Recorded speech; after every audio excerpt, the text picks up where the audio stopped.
আমাদের পুঁইশাক গাছগুলো দেখুন, নিচের রোগ আক্রান্ত পাতাগুলির দাগ অনেকটাই রিমুভ হয়ে গেছে। পরিষ্কারভাবে দেখুন, উপরের নতুন পাতাগুলোতে কোনো দাগ নেই।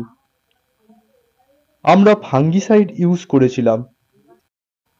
পুঁইশাক গাছের পাতাতে দাগ এই রোগটির কারণ আমাদের বাগানে জৈব এবং রাসায়নিক ফাঙ্গিসাইড দিয়ে এই রোগটি যেভাবে দমন করি আপনাদের আজকের ভিডিওর মাধ্যমে তা দেখাবো। পুঁইশাক গাছের পাতার দাগ এই রোগটি সার্কোস্পোরা বেটিকলা নামক ছত্রাক গঠিত রোগ।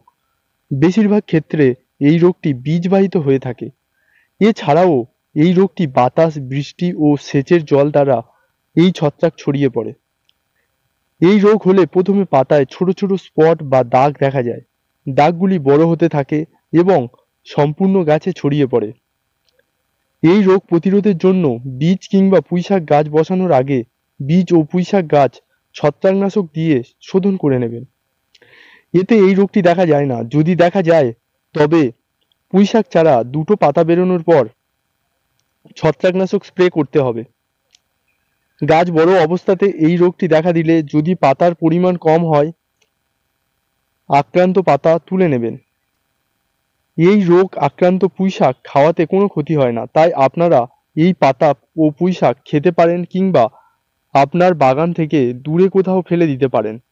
যদি এই রোগটি আক্রান্ত বেশি হয় তবে ছত্রাকনাশক স্প্রে করবেন। আমি কয়েকটি ছত্রাকনাশকের নাম বলছি যেগুলো আমাদের বাগানে আমরা ব্যবহার করে থাকি।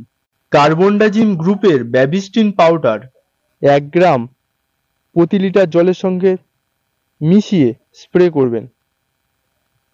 কার্বনডাজিম প্লাস ম্যানকোজেব গ্রুপের স্প্রিন্ট পাউডার কিংবা সাপ পাউডার 3 গ্রাম 1 লিটার জলের সঙ্গে মিশিয়ে স্প্রে করবেন। এগুলোর দাম কম কিন্তু কাজ ভালো হয়। আপনাদের সুবিধা মতো যে কোনো একটি ছত্রাকনাশক স্প্রে করলেই হবে। যদি এতে কাজ না হয় তাহলে একটু বেশি দামের ছত্রাকনাশক স্প্রে করবেন, যেমন ইরগন 1 থেকে 1.5 গ্রাম 1 লিটার জলের সঙ্গে মিশিয়ে স্প্রে করবেন। নেটিভো 1.5 গ্রাম 2 লিটার জলের সঙ্গে মিশিয়ে স্প্রে করবেন। তবে প্রথমেই এত দামি ছত্রাকনাশক স্প্রে করবেন না, কারণ এই ছত্রাকনাশক মাটির ক্ষতি করে এবং এই ছত্রাকনাশক স্প্রে করার পর কম দামের ছত্রাকনাশক স্প্রে করলে কোনো কাজ হয় না। এতে আপনাদের 100% কাজ হবে। যেসব বন্ধুরা জৈব ছত্রাকনাশক ব্যবহার করবেন আপনারা বীজ এবং চারা শোধনের সময় ট্রাইকোডার্মা এবং সিউডোমোনাস ব্যবহার করবেন। রোগ আক্রান্ত গাছে পাতাতে দাগগুলির পরিমাণ কম হলে ট্রাইকোডার্মা 5 গ্রাম প্রতি লিটার জলের সঙ্গে মিশিয়ে স্প্রে করবেন। পাতার দাগগুলির পরিমাণ বেশি হলে ট্রাইকোডার্মা 5 গ্রাম এবং সিউডোমোনাস 5 গ্রাম প্রতি লিটার জলে একসঙ্গে মিশিয়ে স্প্রে করবেন। তবে জৈব ছত্রাকনাশক ধীরে ধীরে কাজ হয়, রাসায়নিক ছত্রাকনাশক দ্রুত কাজ হয়। আমাদের মতো কৃষকরা বাজারের চাহিদা মেটাতে গিয়ে রাসায়নিক ছত্রাকনাশক ব্যবহার করতে হয়। জৈব ছত্রাকনাশক ব্যবহার করার পর এই পুঁইশাক খাওয়াতে কোনো ক্ষতি হয় না, কিন্তু রাসায়নিক ছত্রাকনাশক স্প্রে করার পর এই পুঁইশাক খাওয়াতে আমাদের শরীরে ক্ষতি হয়।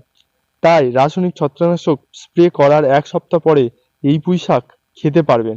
আশা করি এতে আপনাদের 100% কাজ হবে।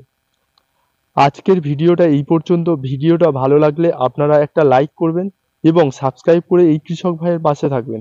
আপনারা ভালো থাকবেন, সুস্থ থাকবেন। দেখা হচ্ছে নতুন কোনো ভিডিওতে।